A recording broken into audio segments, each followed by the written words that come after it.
بسم الله الرحمن الرحيم. السلام عليكم ورحمة الله وبركاته. متابعين قناة أحمد شرغوش، أهلا وسهلا بيكم، وحشتونا. ما بصدق ألاقي فرصة جميلة لفيديو تعليمي حلو نستفاد بيه كلنا. بفر في الجروبات اللي مشترك عندي في القناة ومش موجود عندي في الجروب. في جروب اسمه جروب أحمد شرغوش، هتلاقي صورتي عليه، خش اشترك عليه على الفيسبوك. بفر في الجروبات فلقيت واحد سائل سؤال والاجابات ما عجبتنيش، قلت لازم اعمل فيديو. ايه السؤال اللي هو ده؟ ايه هو احلى سنار اشتغل بيه؟ ولقيت الاجابات كلها لازم لما تتسأل سؤال لو عندك الاجابة جاهزة ومفكر فيها قولها. لقيت ان الاجابة محتاجة تفكير، خد وقتك في التفكير عشان تجاوب صح. بدأت الناس تذكر اسامي لسنار. العيب مش ان السنار اللي بتذكره الناس حلو ولا وحش، العيب ان كل واحد بيقوله من نتيجة خبرته هو. هل انت تعرف خبرته دي جيدة او نص نص او معدومة الخبرة؟ يبقى هو بيجاوبك على نوع معين، يقولك هات كذا هات كذا هات كذا نتيجة خبرته هو. انت عرفت خبرته ايه هي؟ وصلت؟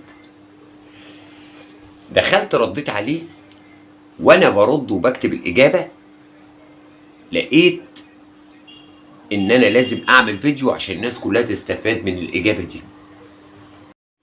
ممكن اسأل سؤالين قبل ما اخش في صلب الحلقة؟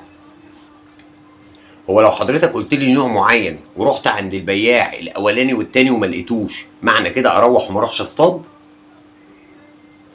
ما قصدي ايه يا عم احمد شرغوش؟ هقول لك قصدي ايه.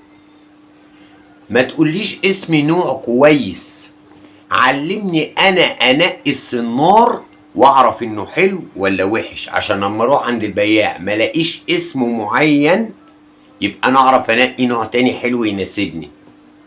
ما هو انت لما تقول لي اسم نوع معين لو ما بقاش موجود يبقى مش هنصطاده. في انواع كتير جيده، يبقى ما تقوليش على الاسم، علمني اميز السنار بس. وده كان تعليقي وهقول لك دلوقتي. انا هخليك تطلع من الحلقه لو انت عايز تعرف اسم سنار حلو مش هقول لك، انا هخليك تطلع من الحلقه دي تعرف لو حطيت لك باكوين قدامك تميز ما بينهم، وانت اللي تقول لي مش انا اللي اقول لك ده حلو وده وحش. اتفقنا؟ يلا بينا. بسم الله الرحمن الرحيم. السنار له شروط بعيدا عن انواعه: كفته، لاتش، بكرش، ملوي، بغبغان. الكفته اللي معلقته طويله، اللاتش اللي بيشتغل في البولتي، وعلى فكره اللاتش مش بتاع بولتي بس، ممكن يشتغل على القاروص وبيشتغل على الشراغيش كويس قوي، ودي اول معلومه بقولها لك. في بكرش اللي هو معلقته قصيره وحوضه بيبقى واسع. انا مش هحط لكم صور لان انتوا كلكم صيادين وفاهمين، انا مش عايز احشي الدنيا بشغل اونطه وبكش وشو وفاصل والكلام ده. انا عايز اديك معلومات، اضخ لك معلومات. انا فيديوهات تعليميه مفيده مش بتاعت شو.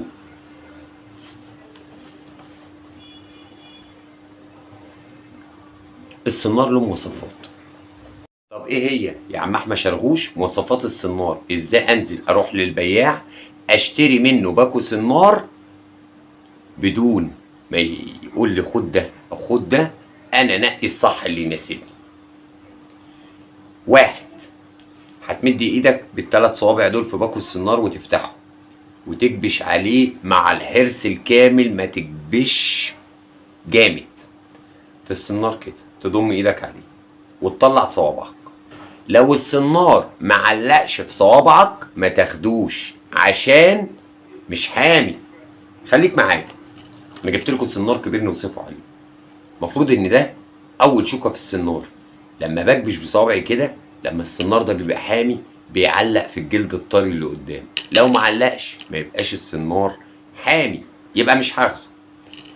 تاني حاجه بدور عليها، شايف المرد ده؟ ده اسمه الراجع. فايدته ان السمكه تخش ما تعرفش تطلع. طب لو الراجع ده مش موجود هيبقى عامل زي الابره، تشكك وتطلع.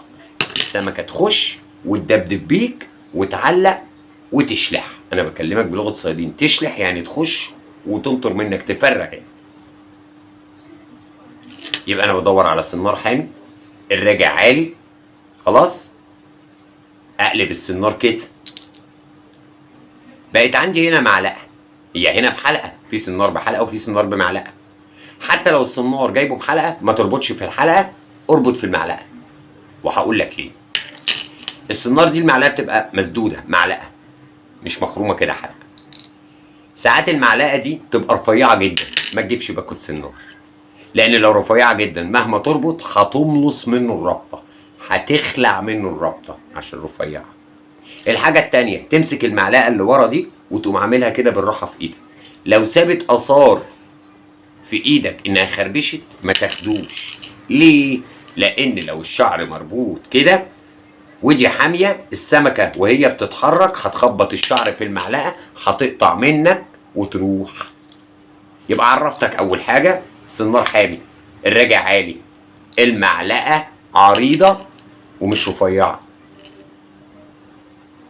سلكه السنار، امسك السنار كده وبالراحه، ما حدش يحط السنار في بقه يجربه لانه ممكن يفلت منك وينط يخش في زورك، كده غلط.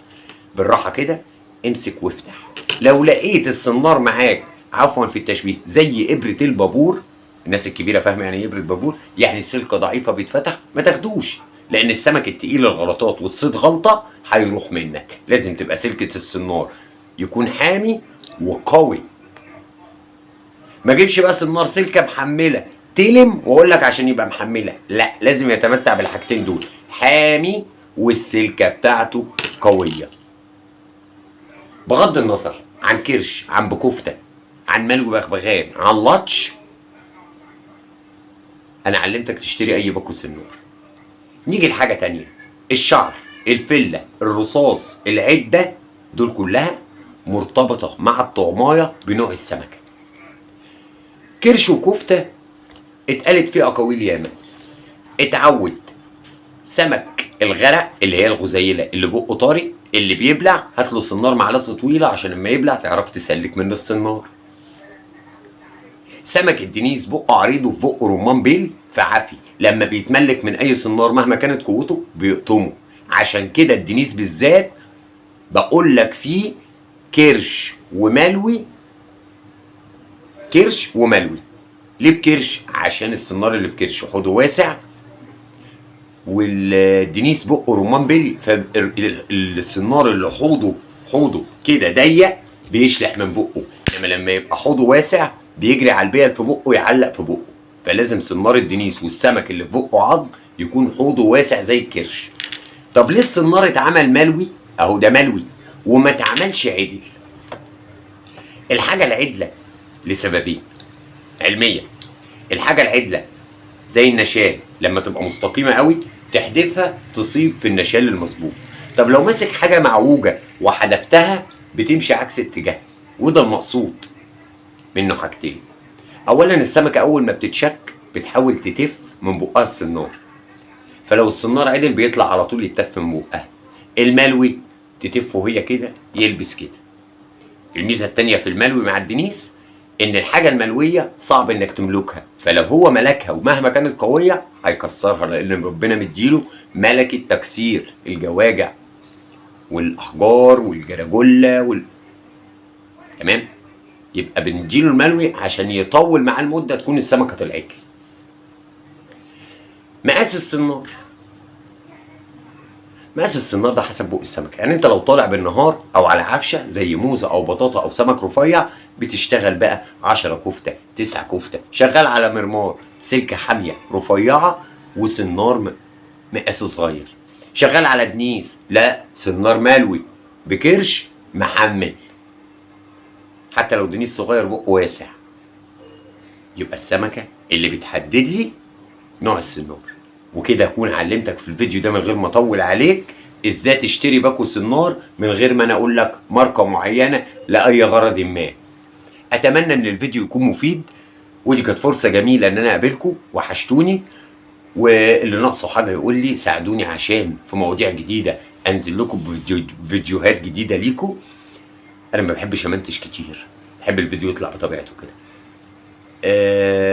وحشتوني، واتمنى ان انتوا تشتركوا معانا في القناه اللي استفاد. احمد شلغوش بياع الطيب. اشوف وشكم بخير في موضوع جديد. احمد شلغوش.